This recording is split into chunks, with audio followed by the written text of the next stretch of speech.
बिस्मिल्लाहिर्रहमानिर्रहीम। अस्सलाम वालेकुम नाज़रीन। आज की इस वीडियो में मैं आपको बताऊंगा कि आप अब NTS की वेबसाइट पे किसी भी जॉब के लिए अप्लाई कैसे कर सकते हैं। तो उसके लिए सबसे पहले मैं अपने ब्राउज़र के अंदर NTS टाइप करूंगा और NTS की जो यानी नेशनल ट्रेनिंग सर्विस की जो वेबसाइट है उसके ऊपर जाऊंगा और यहाँ पे आप देख रहे हैं मेरे सामने वेबसाइट ओपन है। मेन पेज पे यहाँ पे कुछ ऑप्शंस है जिसमें ऑल रिजल्ट्स हैं और लिस्ट ऑफ कैंडिडेट्स है। जब आप अप्लाई करते हैं और अप्लाई जब आपका हो जाता है तो उसके बाद इस ऑप्शन को यूज़ करके आप अपना फॉर्म वगैरह निकाल सकते हैं। फ़िलहाल मैं यहाँ पे जॉब्स के ऊपर क्लिक करता हूँ और जॉब में से यहाँ पे BPS की एक जॉब है, इस पर मैंने क्लिक करना है।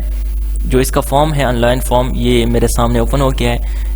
यहाँ पे मैंने इसको डायरेक्ट जो डेटा है ID कार्ड वगैरह का वो सारा मैंने यहाँ पे डालना है। तो मैंने ID कार्ड नंबर यहाँ पे डालना है और उसके बाद यहाँ पे नीचे इसको रिपीट करना है ID कार्ड के नंबर को और फिर उसके बाद जो BPS यानी जो पोस्ट है उसको मैंने यहाँ से सिलेक्ट कर देना है। पोस्ट को सिलेक्ट करने के बाद मुझसे पासवर्ड मांगेगा और मैं कोई भी ऐसा पासवर्ड यहाँ पे दूंगा जो मुझे याद रहे और इसको फिर आगे प्रोसेस करूँगा।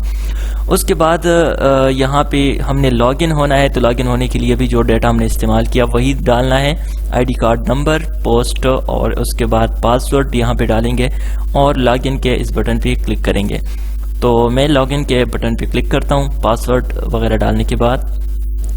तो मेरे सामने ये बिल्कुल ये जो फॉर्म मेरे सामने ओपन हो जाएगा और इसको मैंने अब फिल करना है। यहाँ से सबसे पहले मैं ब्राउज करके कोई भी इमेज जो है, कोई भी नहीं बल्कि जिस बंदे का फॉर्म है उसकी इमेज में यहाँ पे लगाऊंगा। यहाँ से हमने जो उनको हमने सिलेक्ट करना है और उसके बाद नाम है, वल्दियत है, ये सारी चीज़ें मैंने यहाँ पे फर्दर डालनी है।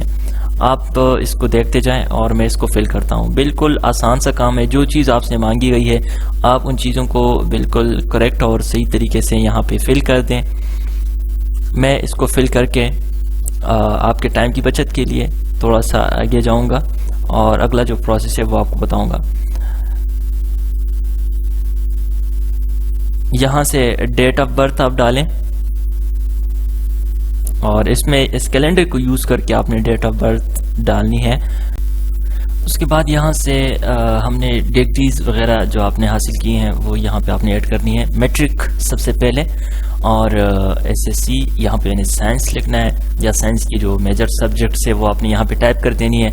उसके बाद जो पासिंग मार्क्स है या पासिंग ईयर है वो आपने यहाँ पे टाइप कर देना है 2008 और उसके बाद जो आपके मार्क्स जो आपने हासिल किए हैं वो यहाँ पे आप टाइप करें और उसके बाद टोटल जो मार्क्स हैं वो आपने ऐड करने हैं और यहाँ पे ये चीज़ें फिल करने के बाद डिवीज़न को फिल करने के बाद सारी चीज़ें जब आप कंप्लीट करें तो फिर उस आपने जो अगला स्टेप है इसके ऊपर आपने इस बटन के ऊपर क्लिक कर देने हैं आपने।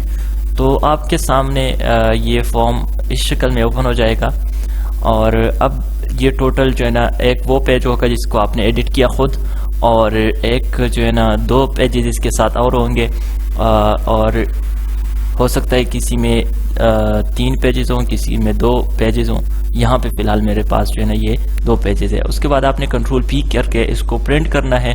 पेज वगैरह की सिलेक्शन करके आपने इसके प्रिंट निकाल देने हैं। उम्मीद करता हूँ आपको ये वीडियो समझ आ गई होगी। अगर आपके ज़हन में कोई सवाल है तो आप कमेंट के अंदर पूछ सकते हैं। Thanks for watching.